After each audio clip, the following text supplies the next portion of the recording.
жас шектеуін алып тастау немен байланысты екенін айтып берсеңіз, және бұл нақты қандай құрылымдарға қатысты болмақ?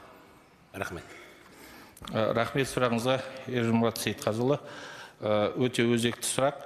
Жалпы жас IT мамандарды жұмысқа қабылдау үшін бүгінгі таңда осы жас цензін алып тастау жалпы әлемдегі цифрландыру жағдайында қажеттілігіне байланысты болып отыр. Енді бұл арнаулы қызмет саласында негізінен 23 жастан кейін деп көрсетілген, бірақ қазір соңғы кезде көріп отырмыз, елімізде мамандандырылған арнайы оқу орындары бар. Университеттер мен колледждер, осы жерде білікті қабілеті бар жастар көп. Сол осы жастарды осы органға тарту алдағы уақытта осы саладағы жұмысты арттыра түседі. Бұл жалпы ұлттық қауіпсіздік саласына толыққанды жастарды тарту дегенді білдірмейді.